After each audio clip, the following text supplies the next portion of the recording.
জয় গুরু।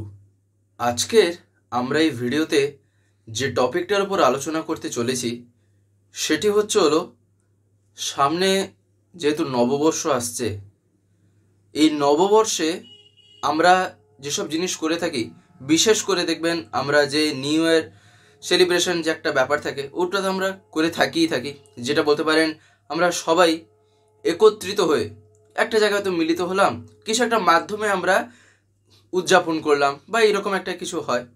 এবারে যেটা কথা হচ্ছে সেটা হলো মিলিতভাবে একটা কিছু করা হলো, কিন্তু ব্যক্তিগতভাবে বা ইন্ডিভিজুয়ালি আমরা যেসব জিনিস মাথায় রেখে চলার চেষ্টা করি তা দেখবেন যেন নববর্ষের বিশেষ করে প্রথম দিন তো বেশি করে মাথায় যেন থাকে, আজকে যেন কারোর সাথে ঝগড়া না হয়, আজকে যেন সবার সাথে আমি ভালো ব্যবহার করি, আজকে যেন আমি সবার সাথে হাসি মুখে কথা বলি, মানে সব কিছুর ভিতরে একটা পজিটিভিটি ক্রিয়েট করার আমরা চেষ্টা করে থাকি, আর নেগেটিভটাকে সেই দিনের জন্য আমরা কি করি একটু এড়াই। কিন্তু বাস্তবে পার্টিকুলারলি একটা দিন তো করলে হবে না, সেটা জীবনের জন্য নেগেটিভিটিটাকে কেমনভাবে যে বলতে পারেন বাদ দিতে হয় সেটা জানা দরকার। তার কারণ নেগেটিভ একটা এমনই জিনিস মানুষকে একেবারে কিন্তু বলতে পারেন দুর্দশায় ফেলে দিতে পারে, মানুষ যদি একেবারে নেগেটিভ ভিতরে পড়ে যায়, তাই না? তাই নেগেটিভটাকে বাদ দেওয়া আর নেগেটিভটাকে নিজের কন্ট্রোলে আনা, এটা একটা ব্যাপার আছে, জানতে হবে কোনটা কোথায় প্রযোজ্য, সেটা আমরা শুনবো আলোচনার মধ্যে। তো এই নববর্ষে আমাদের কি করণীয় যে আমরা পালন করে চলবো, তাই না? আবার তা পরম পূজ্যপাদ শ্রী আচার্যদেবের বলা একটা কথা, তাহলে ভাবেন কতটাই যে গুরুত্বপূর্ণ, অর্থাৎ একটা জীবন কেন্দ্রিক কথা আজকে আমরা এই আলোচনার মাধ্যমে জানতে চলেছি। আর এই কথাগুলি আমাদের চেষ্টা করা দরকার যেন শুধুই একটা দিন না, 2024 ওই 1 জানুয়ারি শুধু সেদিন না, যেন জানুয়ারি ফেব্রুয়ারি প্রত্যেকটা মাস, প্রত্যেকটা বছরও, মানে বলতে পারেন বছর মাস যাই আছে, প্রত্যেকটা দিন ঘন্টা মিনিট সময় ন্যানো সেকেন্ড পাইকো সেকেন্ড যা, প্রত্যেকটা মুহূর্তে যেন আমরা এই কথাগুলি মাথায় রেখে চলার চেষ্টা করি। আজকে আমরা তাই সেই রকমই কিছু কথা জানার চেষ্টা করব। তো যাই হোক, আজকের এই আলোচনাটি এবারে আমি শুরু করার আগে আপনাদের কাছে শুধু একটি কথাই অনুরোধ করছি, ভিডিওটিতে আপনারা সম্পূর্ণভাবে যুক্ত থাকার চেষ্টা করবেন। আশা করি দিলে আজকের এই যেই টপিকটি আপনারা দিলে নিঃসন্দেহেই বুঝতে পারবেন। আমরা আমাদের জীবনে দেখবেন বিশেষ করে যখন এমনই কিছু দিন আসে যেগুলি হয়তো আমরা সেলিব্রেট করে থাকি, বা আমার হয়তো ব্যক্তিগত জীবনে একটা বিশেষ দিন হয়তো আসবে, যেমন একটা জন্মদিন, ওটা তার সবার যে একই ডেটে পড়বে এমন তো কোনো কথা নেই, ওটা ব্যক্তিগতভাবে আমার পড়েছে, বা হয়তো সেই রকমই কিছু বিশেষ বিশেষ দিন যখন আমাদের জীবনে আসে, আমাদের বলতে পারেন প্রত্যেকটা দিন যেভাবে এগোয় আমরা কি করি না, আমরা চেষ্টা করে থাকি তার থেকে একটু এক্সট্রা আলাদা কিছু করার জন্য, যেন সেই দিনটা আমাদের স্মরণীয় বলে থাকে, বা বলতে পারেন একটা স্মৃতি বা সেই রকম একটা কিছু আমরা করে তোলার চেষ্টা করি, যেটা সবার যেন মনে থাকে, বা দিনটাকে একটু আলাদা রকমভাবে আমরা সেলিব্রেট করি, তাই তো? এবারে যেটা কথা হচ্ছে, দেখবেন পরমপিতার জগৎ বা ঠাকুরের জগতে আমরা হয়তো এবারে ভাববো ঠাকুরের জগতে আবার এইসব কথা, এই নিউ ইয়ার সেলিব্রেশন বা বলতে পারেন নববর্ষ থেকে এটা করতে হবে ওটা করতে হবে না, এইসব কি কথা ঠাকুরের জগতে? বাস্তবে ঠাকুরের জগৎ কিন্তু আমরা যে জগৎ দেখছি তা থেকে কিন্তু বাইরে নয়, এইটা আগে মাথায় ঢোকানো দরকার। আমরা ঠাকুরের জগৎ বলে বলে যদি আমরা নিজের একটা কাল্পনিকভাবে একটা কোনো জগৎ তৈরি করি না, একটা আর্টিফিশিয়াল, হয়তো দেখা যাবে যার কোনো অস্তিত্বই নেই, তাহলে সেক্ষেত্রে কিন্তু আমার ভুল হচ্ছে।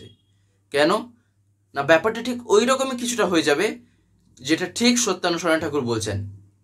কোথায় ঠাকুর যে বললেন যে অমূর্ত ভগবানে অসীম হয়ে উঠেছে, দেখবেন একটা জায়গায় ঠাকুর এই কথা বলেন, অর্থাৎ মূর্তি নেই, কিছু নেই, আমি মানে একটা কোনো কিছু মানে বলতে পারেন আমার চিন্তায় আমার ধারণায় আমি আনতে পারছি না যে তিনি কেমন দেখতে, তিনি কীরকম, ব্যাপারটা তখন তাহলে কি হয়ে যায়, অমূর্ত হয়, যার কোনো মূর্তি নেই, অর্থাৎ কোনো মূর্ত বলতে পারেন রূপ নেই যেখানে তিনি হয়েছেন। সেই সব ক্ষেত্রে যখন মানুষ পড়ে সেক্ষেত্রে কি হয়, সেক্ষেত্রেই কিন্তু সে বেড়াজালের ভিতরে শুধু ঘুরতে থাকে, তাই না? পরমপিতার জগৎ বা ঠাকুরের জগৎ, এই কথাটা যে আমরা বলি এক্ষেত্রে কিন্তু লক্ষ্য রাখা দরকার। এই ঠাকুরের জগৎ বলে বলে যেন এমনই একটা কিছু না আমরা ভাবি যা হয়তো দেখা যাবে আমরা যেখানে বাস করছি তার থেকে পুরো বাইরে, বাস্তবে মোটেই না। এর মধ্যেই কিন্তু ঠাকুরের অস্তিত্বকে জাগ্রত করে তোলাই হচ্ছে হলো বাস্তবে ঠাকুরের জগতে থাকা, তাই না? এই যেমন আমার এই শরীরের মধ্যে আমি যখন তার গুণগুলোকে, তার কথাগুলিকে যখন আমি পালন করে চলার চেষ্টা করব, তখন এই শরীর হয়ে উঠবে হচ্ছে হলো বলতে পারেন যেটা ঠাকুর বলেছেন যে ঠাকুরত্ব যে জাগ্রত হয়েছে কি হয়নি, বা কারোর ভিতরে হবে কি হবে না, এই যে আমরা বিভিন্ন কথা বলি না, বাস্তবে এই ঠাকুরত্ব জাগ্রত তো একটা শরীরের মধ্যেই তো হয়, একটা দেহের মধ্যেই তো হয়, যেটা কর্ম করার ভিতর দিয়ে আমরা অর্জন করে থাকি, তাই না? এটাও ঠিক এই রকম। তাই এই যে আমাদের এই জীবন, তাই এই জীবন প্রত্যেকেরই কিন্তু বাস্তবে পরমপিতার জগতের মধ্যেই পড়ে। এবারে দেখতে হবে কে কীরকমভাবে তার জীবনটাকে এক্সপ্রেস করতে চাইছে, সে তার জীবনটাকে কিভাবে বাকি 10 জনের সামনে ফোটাতে চাইছে সেটা দেখা দরকার। এইখানে এবারে হয়তো আসবে যে কে তাকে মেনে চলে, কে তাকে মেনে চলে না। ব্যাপারটা কীরকম হয়ে যাবে না, একটা ছেলে তার যেমন একটা ইন্ডিভিজুয়াল ডিসিশন হয় যে সে তার বাবার কথা মানবে কি মানবে না। ঠাকুর একদিন বলছেন না, বাবার হয়তো ছেলের প্রতি খুব স্নেহ, খুব ভালোবাসা আছে, কিন্তু ছেলের যদি তার বাবার প্রতি না থাকে তাহলে আর কি হলো? তাহলে কি সে কি তার বাবার কথা মানে যে শুনবে না বা বলতে পারেন যে পালন করে চলবে না, তা তো একেবারে অতি নিশ্চিত। তার কারণ তার তো তার বাবার প্রতি ভালোবাসাই নেই। তাই ঠাকুর বলছেন গোড়ার দিকে লক্ষ্য রাখতে হয়, গোড়ায় নজরটা দিতে হয়, সেটা যেন ঠিক থাকে। এইবারে যেটা কথা তা হচ্ছে হলো এই যে নববর্ষে কি এই যে একটা দিন যেটা আমরা 1 জানুয়ারি বা বলতে পারেন 1 জানুয়ারি বলে থাকি, আমরা কি চেষ্টা করি সেই দিনটাকে ভালো মতন করে সেলিব্রেট করার, প্রত্যেকেই চাই, আর চাওয়া দরকারও। তার কারণ দেখবেন যেটা ঠাকুর কিন্তু নিজেও বলেছেন, এমনকি আচার্যদেব এই কথাটা বলেন, মাঝে মাঝে এমনই কিছু করতে হয় যা আমাদের জীবনে পজিটিভিটি ক্রিয়েট করে থাকে। বিশেষ করে দেখবেন যেমনই সৎসঙ্গ হয়, সৎসঙ্গে গেলে দেখবেন মনটা খুবই আনন্দ থাকে। বাস্তবে কেন থাকে না, সেই মুহূর্তে আমি যে সঙ্গ লাভ করছি প্রত্যেকটা সঙ্গই কিন্তু আমাকে সতের পথে আনছে, অর্থাৎ সেই সঙ্গগুলি বাস্তব হচ্ছিল জীবন বৃদ্ধির সহায়ক রূপে কাজ করবে আমার জীবনে। এই জন্যই সৎসঙ্গে গেলে দেখবেন আমরা বলি মনটা খুব আমার আনন্দে আছে, আমার মনটা খুবই এখন স্ফূর্তিতে আছে। আমরা কেন বলে থাকি? বাস্তবে তার কারণ হচ্ছিল এটাই, সেখানে গেলে যে সঙ্গ লাভটা হয় সেটা হচ্ছিল সতের, তাই না? আরেকটা যে কথা ঠিক একই রকমভাবে, ওটা তো গেলে একটা আমি পার্টিকুলার উদাহরণ একটা দিলাম, কিন্তু আমাদের জীবনের এই যে কিছু বিশেষ দিন যখন আসে তখনও দেখবেন কিছু কিছু পজিটিভিটি ক্রিয়েট হয়ে যায়। কিসের দরুন? আমাদের মানসিক চিন্তার দরুন। শারীরিকভাবে তো একটা এফেক্ট পড়েই যখন একত্রিত হয়ে আমরা কোনো কাজ করি, কিন্তু বেশিরভাগ ক্ষেত্রে এফেক্টটা দেয় কিন্তু আমাদের মানসিকভাবে। কি দেখবেন মাথায় সবসময় কি ঘোরে? নববর্ষের প্রথম দিন আমাকে এইটা করতে হবে, আমাকে ওইটা করতে হবে, আমার জন্মদিন যেন আমি আজকের দিনটা খুবই ভালো করে কাটাই, বা আজকে একটা কোনো কিছু অনুষ্ঠান হচ্ছে যেন আমি আজকে আনন্দে করি। দেখবেন এই যে সব চিন্তা ভাবনাগুলি কোথায় হয়? বাস্তবে এগুলি তো মনোজগতের মধ্যেই সব হয় না। এই জন্যই বলা হয় দেখবেন যে কথাটা আচার্যদেব প্রায় বলেন, নিজের মাইন্ডটাকে, নিজের মনোজগৎটাকে খুবই স্ট্রং করে তুলতে। এমনকি সাধনার জগতে যদি তরতরে হতে হয়, আচার্যদেব বলছেন তাহলে মনোজগতের দিক দিয়ে তাকে লক্ষ্য রাখতে হবে যেন সে খুবই এগিয়ে থাকে, যার মন খুব বলতে পারেন ফুরফুরে, সদা আনন্দে থাকতে চায়, দুঃখের মধ্যে সে আনন্দ পাচ্ছে, তার বুঝতে হবে সে সাধনায় কিন্তু খুবই দ্রুততার সহিত সে এগিয়ে যাবে, তাই না? এইবারে এই যে নববর্ষ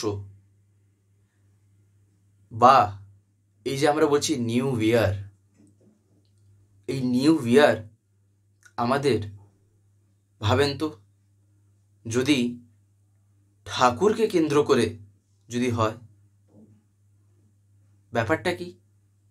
ব্যাপারটা হলো, আমি যদি চেষ্টা করি, আমাদের এই ধারণা আছে তো, আমরা প্রত্যেকে ইন্ডিভিজুয়ালগুলো ভাবি তো যে আমি সেই দিন থেকে যেন এইরকম চলতে পারি, ওই রকমভাবে আমার চলা হয়, আমার চলা যেন নিখুঁত হয়, আমরা এইসব ভাবি তো।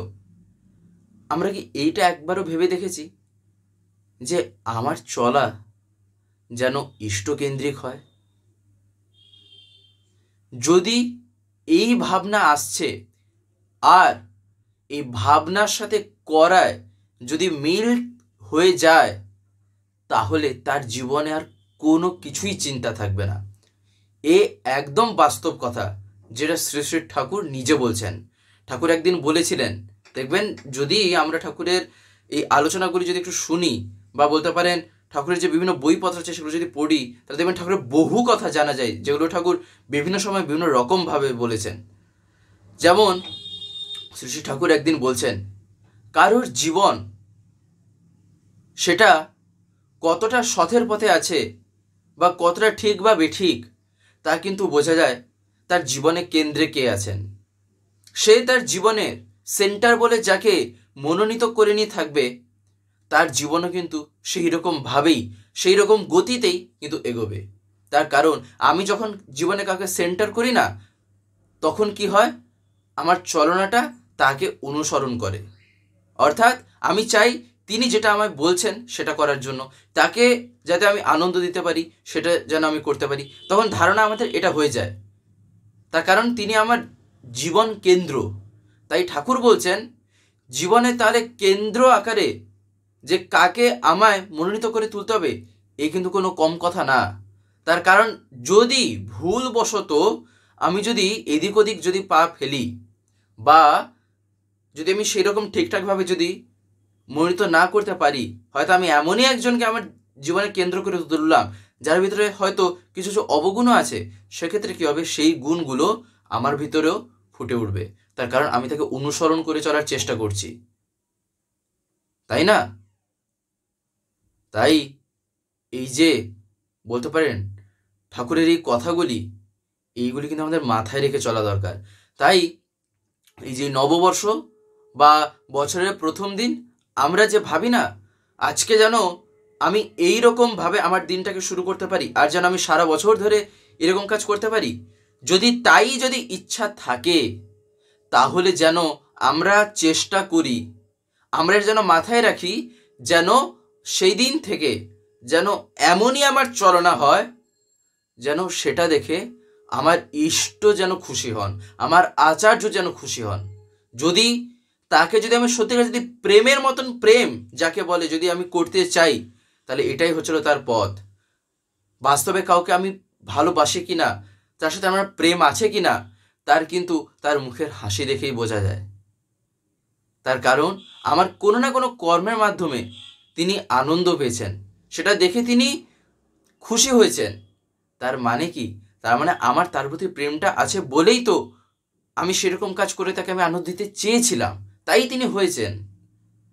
এই জন্যই ঠাকুর বলতেন না, এবারে পরমপিতা দিয়েছেন সবই, কিন্তু তোমরা করবে কি না করবে, তুমি সেটা গ্রহণ করে চলবে কি না চলবে, এবারে সেটা তো যে যার ব্যাপার, সেটা তিনি পুরো ছেড়ে দিয়েছেন। তার কারণ ভালোবাসা কোনোদিন জোর জবরদস্তি করে হয় না। এই যে পরমপিতার কথা মেনে চলা, এটা কিন্তু কোনোদিন জোর জবরদস্তি করে হয় না। এটা যখন তার প্রতি বিশ্বাস আছে, যখন ভক্তি, শ্রদ্ধা, ভালোবাসা যাই বলি না কেন, এইগুলি যখন আস্তে আস্তে আমার ভিতরে ঢুকবে, তখনই কিন্তু দেখবেন তার কথাগুলি আরও তর মেনে চলতে আমার মন মানে সেই দিকে ধাবিত হবে। তাই এই যে নববর্ষ আসছে, শুধু নববর্ষের ওই একটা দিন, ওই দিনই করলে কিন্তু হবে না। এমনকি আজকে আমরা আলোচনাটা শুনলাম, যেদিনে আর কি শুনছি এই আলোচনাটা, যেন আজকে থেকেই আমরা শুরু করে দিই। আজকে থেকেই যেন আমরা শুরু করি, মনে যেন স্থির করে নিই যে তাকে খুশি করতে হলে তিনি যেমনভাবে যা চলতে বলেছেন আমি যেন সেই রকমভাবেই চলি। আমি কাটায় কাটায় অক্ষরে অক্ষরে যেন আমি সেরকমভাবে চলতে পারি। নববর্ষ হচ্ছিল একটা মাধ্যম যেখানে একটা পজিটিভিটি আর একটু বেশি করে ক্রিয়েট হয়ে থাকে। এই জন্যই এটা বললাম, যেহেতু আচার্যদেব বলেন যে কোনো কিছুকেই তুচ্ছ তাচ্ছিল্য করে কিন্তু এড়িয়ে দিতে নেই, সেগুলোকেও কিভাবে পজিটিভ ওয়েতে কাজে লাগানো যায় সেটা চিন্তা করতে হয়। ঠিক একই রকমভাবে এই যে এই কথাটা দেখবেন আচার্যদেব কিন্তু নববর্ষের উপলক্ষে বহু কথা বলেন। এই যে এই কথাগুলিও, এর ভিতরে কিন্তু আচার্যদেবের বহু কথা বলা আছে। এই যে কথাগুলি আমরা যে শুনছি, তাই না? এমনকি শ্রী ঠাকুরও এই যে কথাগুলো যে আমরা এখন যে শুনছি, ঠাকুর কিন্তু কথাগুলি নিজে বলেছেন। আমার বানিয়ে বানিয়ে কথা কিন্তু আপনাদের বলা নয়। যদি তাই হতো তাহলে আগ্রহী জন্মাবে না, কোনো কিছুই ভালো লাগবে না। তার কারণ কৃত্রিমভাবে কোনো কিছু করা যায় না যদি না তিনি যদি দয়া করেন। তার দয়াতে কিন্তু বাস্তবে তার কথা বলা সম্ভব, আর তিনিই তা বলা করিয়ে নেন যদি সেরকম অগাধ বিশ্বাস থাকে। যদি আমার ইষ্ট আচার্যের প্রতি সেরকম বিশ্বাস থাকে, তাহলে তিনি রাশ ঠেলে আমার ভিতরে যা আছে তা তিনি বের করিয়ে নেবেন। শ্রী ঠাকুর একদিন বলছেন যে কেউ যদি তাতে যদি কমপ্লিটলি সারেন্ডার হয়, তাহলে পরমপিতা তার ভিতরে তার বৈশিষ্ট্য অনুযায়ী, এমনকি কিছু কিছু ক্ষেত্রে যদি প্রয়োজন পড়ে তার বৈশিষ্ট্যের বাইরে গিয়েও পরমপিতা তাকে দিয়ে মানে এমনই কাজ করবেন যা দেখলে মানুষ চমকে উঠবে। পরমপিতার সাথে রাশ ঠেলে তার দ্বারা কাজ করিয়ে নেন। তার কারণ সেই কাজে বাস্তবে তার যে মঙ্গল সাধন হবেই হবে সেটা একমাত্র তিনিই জানেন। এই জন্যই জীবনে ইষ্ট আচার্যকে মাথায় নিয়ে চলা প্রয়োজন। এবারে আমার চলনায়, হ্যাঁ, আমি ধরেন স্থির করে নিয়েছি এই যে নববর্ষ আসছে, তো ধরেন আমি মেন্টালি প্রিপেয়ারও পুরো হয়ে গেলাম যেন আমি এবার থেকে যেন আমি তার কথা কাটাকাটি মেনে চলবো। এইবারে ধরেন কোনো একটা দিন হতেই পারে, কোনো একটা দিন একটু এদিক ওদিক হয়ে গেল, ভুলেও যেন ডিমোটিভেট না হই, আগে এটা মাথায় রাখতে হবে। তার কারণ চলার পথে ভুলভ্রান্তি হতেই পারে, আমরা মানুষ, ভগবান নই। কিন্তু ভগবত যে গুণগুলো সেইগুলোকে কিন্তু অর্জন করার পথে আমরা আছি। তার কারণ সেটা পরমপিতা চাইছেন, সেটা আচার্যদেব চাইছেন যে সেই গুণগুলো যেন আমরাও অর্জন করতে পারি। দিলে না বাস্তবে তাকে অনুসরণ করা সার্থক হবে। তাই নিজের যে চলনা, আচার আচরণ, ব্যবহার এদিক ওদিক হতেই পারে, কোনো মতে যেন আমরা না ঘাবড়ে যাই।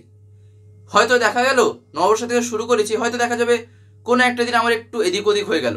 ধরেন কোনো একটা দিন আমার ঠাকুরের যে বলা কথা আছে আমি হয়তো পালন করতে পারলাম না, তাহলে যেন আমি ডিমোটিভেট না হয়ে যাই। তার কারণ সে একটা দিনে যদি আমার বাকি সারাটা জীবনের বাকি দিনগুলিও যদি আমার খারাপ করে তোলে না, বা যদি আমি যদি ডিমোটিভেট করে দেয়, সেক্ষেত্রে কিন্তু সেটা ছিল বোকামির পরিচয়। শ্রী ঠাকুর একদিন বলছেন চলার পথে হয়তো আমি কাদায় স্লিপ হয়তো পড়তে পারি, তার মানে এই না যে আমি আমার গন্তব্যে পৌঁছাবো না। আমি কাদায় স্লিপ খেয়ে পড়েছি, আমাকে আবার উঠতে হবে। আমরা উঠি তো, আমরা কি মাঝ রাস্তায় পড়ে থাকি? যদি বৃষ্টির দিনে যখন হেঁটে যাই কাদায় ধরেন স্লিপকে পড়ে গেলাম, সেখানে কি পড়ে থাকবো, নাকি যেখানে যাচ্ছি সেখানে আবার উঠে যাব? যাই তো। ঠাকুরের পথে চলতে গেলেও এইরকমই হবে, হয়তো একটু এদিক ওদিক হবে, তার কারণ বৃত্তি প্রবৃত্তির সাথে ধাক্কা লাগছে, সেক্ষেত্রে একটু এদিক ওদিক হয়। তার মানে এই না যে আমার দ্বারা আর হবে না বা আমি পারবো না। পরমপিতার সন্তান হয়ে যদি আমি এরকম চিন্তা করি, তাহলে মানে এমনই একটা বলতে পারেন বলার বিষয়, যেটা হচ্ছিল কোনো মতেই প্রকাশ দেয় না যে পরমপিতার সন্তান বাস্তবে এইরকম হতে পারে। যে পরমপিতার সন্তান, তার ভিতরে লক্ষণ কি থাকে জানেন? তার ভিতরে লক্ষণ থাকে সে কোনো মতেই কোনো অবস্থাতে ঘাবড়ে ওঠে না, আর প্রতিটা প্রতিকূল অবস্থার মধ্যে থেকেও সে চায় অনুকূল অবস্থায় তাকে রূপান্তরিত করার জন্য। তার কারণ পরম পিতা যে কেউ নন, আর আমি বলছি আমি তার সন্তান, তাহলে আমিও কি যে কেউ? আমি তো তাহলে যে কেউ না। নিজেরও ভাবা দরকার এরকম করে। আচ্ছা, বলছেন নিজেকে নিজে যদি তার পথে যদি যুক্ত করে রাখতে হয়, নিজেকে কিন্তু মাঝে মাঝে এরকম করে চিন্তা করা দরকার। আমাকেও তো তার পথে যুক্ত থাকতে হবে। আমি বলছি আমি পরম পিতার সন্তান, আর কথা বলছি মানে অজ্ঞানতার মতন, তাহলে আমি প্রকাশ করছি, তাই না? এরকম করে ভাবতে হয়। এই যেই নাম ধ্যান,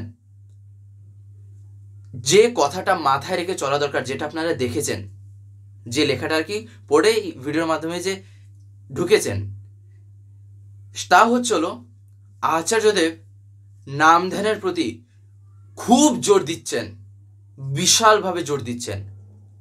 তাই আমরা যেন চেষ্টা করি, এই যে বলছি পরম পিতার সন্তান, বাস্তবে যেহেতু বলছি তার সন্তান, যেন আমার করাটাও যেন সেরকম নিখুঁত থাকে। তাই এই যে নাম ধ্যান যেন আমি করা শুরু করি। যদি সেই রকম পজিটিভিটি যদি মাথায় থাকে না, যে নববর্ষ আজকে থেকে আমায় করতে হবে, যেন আজকে থেকে আমার পুরোটা বছর যেন আমার ভালো কাটু গিয়ে থাকুক, তাহলে যেন এই নাম ধ্যানকে যেন আমি যুক্ত করে তুলি। অর্থাৎ যদি ভাববারই যদি এইরকম হয় যে আজকে করলে বাকি সব দিন বুঝি ভালো হবে, তাহলে যেন সেই করাগুলির মধ্যে এই নাম ধ্যানকে যেন আমি আগে প্রায়োরিটি দিই। তার কারণ নাম ধ্যানের মধ্যে বাস্তবে কিন্তু নামই সেক্ষেত্রে কিন্তু প্রকাশিত হন। দেখেন, যজন যাজন ইষ্টবৃত্তি নাম ধ্যান ঠাকুরের কিন্তু বেসিক জিনিস যদি বলতে হয়। একটা মানুষকে যদি পঞ্চমহাযজ্ঞে যদি যুক্ত করে তুলতে হয়, সেগুলির মাধ্যম হচ্ছিল এটাই। ঠাকুর কিন্তু যা আমাদের দিয়েছেন, ঠাকুর কিন্তু এগুলো দিয়েছেন, শুধু বলতে পারেন ঠাকুর হবেন তাকে একটা কিছু বিধান দিতে হবে, মোটেই না। চলার ক্ষেত্রে যা যা প্রয়োজন সেই অনুযায়ী তিনি প্রয়োজন বোধ করেছেন বলেই আমাকে তিনি দিয়েছেন, তাই যেন আমার চলা সেই রকমই হয়, তাই না? তাই আমি যেন নাম ধ্যান করতে পারি খুব করে। আজকে থেকে হয়তো শুনছি যেন আজকে থেকেই করি, তাহলে তো আরো ভালো, তাই না? ভালোর কি কোনো শেষ আছে? কোনো শেষ নেই।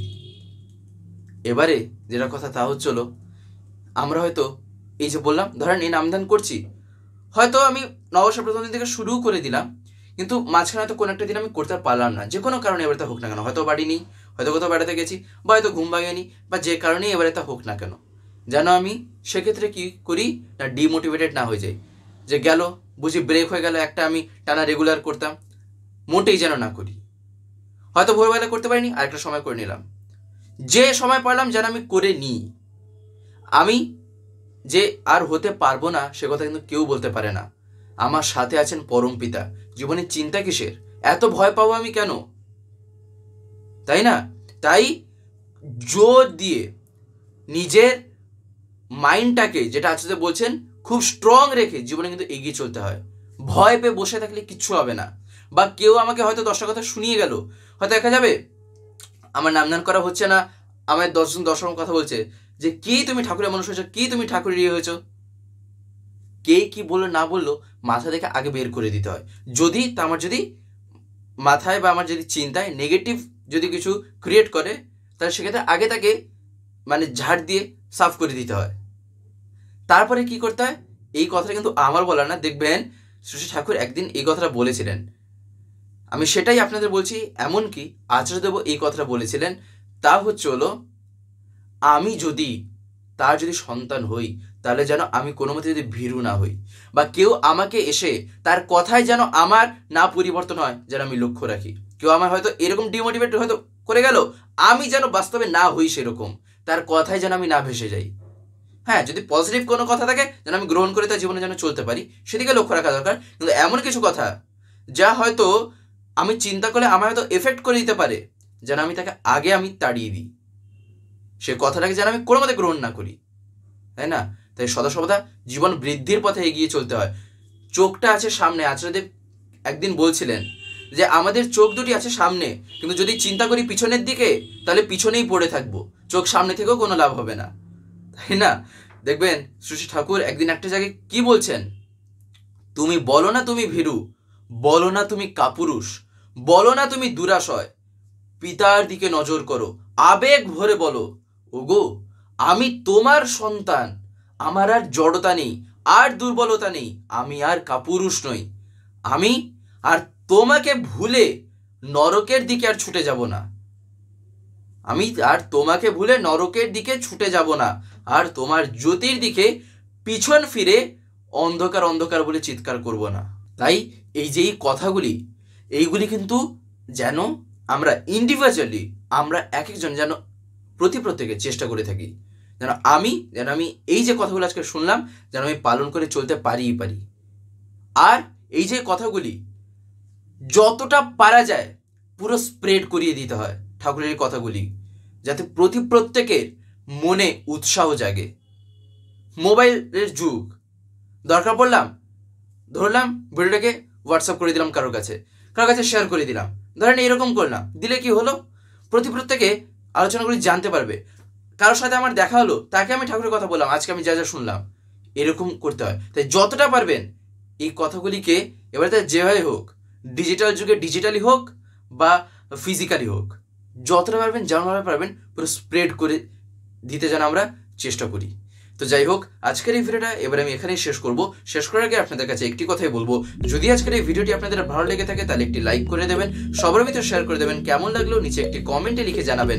আর যদি চ্যানেলটিকে এখনো সাবস্ক্রাইব করে না থাকেন তাহলে অতি অবশ্যই চ্যানেলটিকে সাবস্ক্রাইব করে পাশের বেল আইকন প্রেস করে অল করে রাখতে একেবারেই ভুলবেন না, আরও এরকম বিভিন্ন নতুন এবং ইন্টারেস্টিং ভিডিও সবার আগে পাওয়ার জন্য। জয় গুরু, বন্দে পুরুষোত্তম।